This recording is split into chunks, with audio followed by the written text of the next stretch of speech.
Saudara, setelah jamaah menikmati berkah ahad pagi berkah, maka jamaah melanjutkan dengan ngaji ekonomi.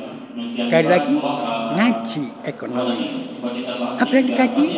Kita ikuti cuplikannya. Jadi orang kaya, karena itu tadi, dengan kekayaan yang kita miliki, kita bisa beribadah dengan semaksimal mungkin di sisi Allah Subhanahu wa Ta'ala. Kalau kita miskin gitu ya, apa yang bisa kita lakukan? Tidak bisa. Ketika kita tidak ada, maka kita minta-minta. Dan itu tidak dianjurkan oleh Al-Quran dan Sunnah baginda Rasulullah SAW. Nanti coba lihat puncak kesuksesan yang ditorehkan oleh sahabat-sahabatnya baginda Rasulullah. Luar biasa waktu itu yang berbahagia. Nah, mudah-mudahan para bapak yang berbahagia ini, langkah-langkah kaki kita menuju tempat yang mulia ini bisa tertulah Allah Subhanahu wa Ta'ala. Karena apa bapak yang berbahagia ketika azab menjemput kita, itu kita tidak bisa lagi gitu mau berbuat apa gitu. Coba kita lihat, kita saksikan gitu ya. Ada tetangga kita, ada saudara kita yang wafat lebih dulu gitu ya, karena lebih dulu oleh Allah Subhanahu wa Ta'ala tidak ada gitu ya. Nah, para sahabat, insya Allah nanti kita coba terangkan gitu ya, bagaimana sahabat itu banyak meninggalkan harta kekayaan yang banyak untuk berjalan agama Islam. Nah, salah satu ada dua hal gitu ya, yang kalau kita sederhana, kalau kita amalkan dengan sebaik-baiknya, maka itu akan menjadi amal yang terbaik dalam hidup kita di Allah Subhanahu wa Ta'ala. Apa yang berbahagia, ada yang bisa gitu ya, ketika jalan menjemput kita minta pada Allah Subhanahu wa Ta'ala, ya Allah, urusanku belum selesai, mohon aja saya ditunda lebih dulu. Gak mungkin gitu ya. Ketika malaikat datang menjemput kita gitu ya, ketika urusan kita belum selesai, kemudian kita minta pada Allah, ya Allah, urusanku anak-anakku masih kecil, mohon maaf, ajalku ditunda lebih dahulu, saya ingin membesarkan anakku. Tidak mungkin yang berbahagia. Salah satu yang akan menjadi sahabat kita gitu ya. Coba bayangkan itu banyak dalam Al-Quran, hadis baginda Rasulullah SAW menerangkan bagaimana kondisi kita setelah kita meninggalkan alam dunia ini. Kita dibawa gitu ya, alam kubur, kemudian dikubur, kemudian dibangkitkan lagi gitu. Nah, pada saat Allah Subhanahu wa Ta'ala membangkitkan kita di pada masa urusannya kita dalam urusannya kita sendiri-sendiri, itu masing-masing gitu ya. Insya Allah lagi masalah-masalah kita kayak gini sudah di luar kepala gitu ya. Bagaimana kondisi kita di pada masa gitu ya. Ada yang susah, ada yang senang dan sebagainya. Nah, Bapak Ibu yang berbahagia, ada dua amal gitu ya. Ada dua yang sejatinya ini amat sangat mudah gitu, akan tetapi memulainya kemudian terus menerus melakukannya, kadang-kadang kita kalah dengan urusan-urusan kita yang lainnya. Yang pertama, yang bisa membantu kita di akhirat kelak ketika Allah dibangkitkan pada masa kita tidak bisa lagi memohon pertolongan, meminta pertolongan kepada saudara-saudara kita. Orang ibu yang di dunia ini amat sayang dengan orang tuanya, dengan anaknya, dengan suaminya. Ketika dibangkitkan oleh Allah Subhanahu wa Ta'ala, dia tidak bisa lagi minta pertolongan kepada suaminya karena sudah terputus gitu ya. Tidak bisa lagi minta bantuan pada anaknya. Apa ini yang berbahagia kepada Allah? Satu hal yang seharusnya mudah bagi kita untuk melakukan agar kita ada yang bisa menolong kita, ada yang bisa membantu kita ketika kita kesusahan, ketika saudara kita tidak ada lagi yang membantu kita. Yang pertama baginda Rasulullah SAW mengatakan, Iqra'ul Qur'ana fa innahu ya'ti yawmal qiyamati shafi'an li ashabi. Nah, pada pagi yang berbahagia, kita juga dalam rangka gitu ya, membaca Al-Qur'an gitu ya, melihat bagaimana Allah Subhanahu wa Ta'ala memberikan gambarannya, memberikan arahannya kepada kita sekalian agar perjalanan hidup kita ini menjadi hidup yang lebih baik. Maka Bapak Ibu yang berbahagia, jangan bosan dari untuk membaca Al-Quran. Iqra'ul Qur'ana fa innahu ya'ti yawmal qiyamati shafi'an li ashabi. Baca Al-Quran. Tapi kadang-kadang Bapak Ibu yang berbahagia, itu kita itu kalah dengan hidup sosial kita.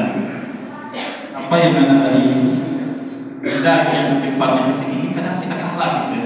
Kita berjam-jam gitu ya, memegang ini tidak bosan gitu. Melihat status kita, melihat berita-berita yang ada di sini, tetapi tanpa kita sadari apa yang kita lihat berjam-jam, maka kita habiskan waktu ini yang tidak berguna. Ketika kita wafat kemudian dibangkitkan oleh Allah Subhanahu wa Ta'ala, tidak bisa membantu kita Bapak Ibu yang berbahagia. Maka coba yang belum mulai kita paksakan diri kita. Kalau kita tidak memaksakan diri kita untuk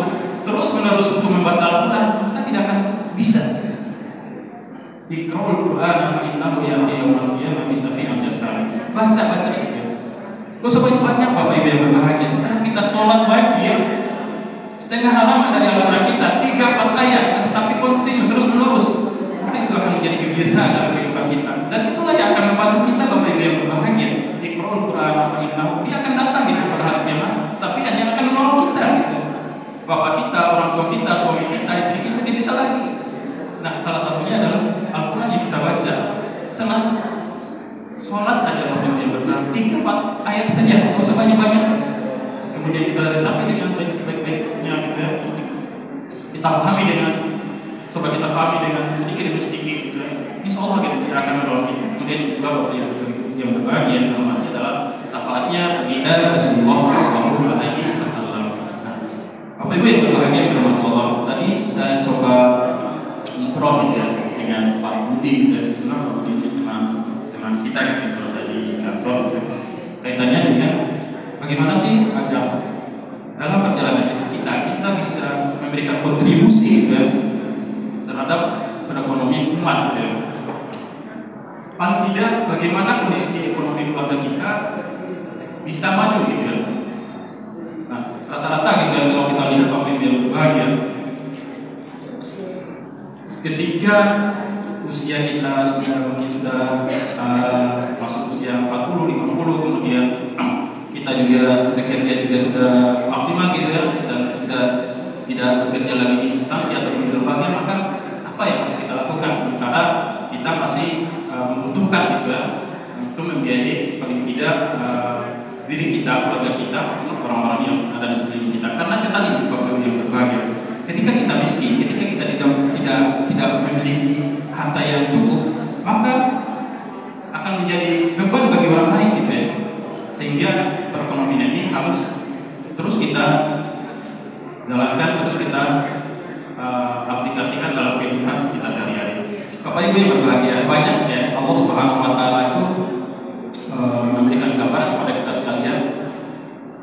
Kalau saya lihat Bapak Ibu yang kadang kita berpikir, ini kok orang yang tidak beriman kepada Allah Subhanahu wa taala itu kok perekonomiannya bagus ya? Kenapa ya? Ada apa ya dengan mereka ini? Sementara mereka tidak percaya sama Allah, tidak menjalankan perintah Al-Quran, tidak menjalankan perintah dari baginda Rasulullah SAW. Tapi coba kita lihat Bapak Ibu yang berbahagia, baginda Rasulullah SAW adalah beliau adalah yang luar biasa dalam berdagang gitu. Ketika beliau nikahi Khadijah itu kekayaannya luar biasa dari perdagangannya gitu. Beliau dari kecil gitu ya sudah coba gitu gembala kambing dan sebagainya, sampai beliau sampai ke luar negeri untuk melakukan perdagangan. Ini contoh yang luar biasa. Nah, itu juga dengan sahabat-sahabatnya baginda Rasulullah SAW. Tapi apa yang terjadi? Apa yang membuat para sahabatnya ini bisa sukses atau Bapak Ibu yang bahagia? Coba kita lihat surat Al-Baqarah, mungkin surat An-Nisa, surat Al-Baqarah yang sudah di luar kepala kita ya gitu ya. Allah Subhanahu wa taala memerintahkan kepada kita sekalian, A'udzubillahi minasyaitonirrajim. Bismillahirrahmanirrahim. Ya ayyuhalladzina amanu la ta'kulu amwalakum bainakum bil batil illa an takuna tijaratan an taradin minkum gitu ya.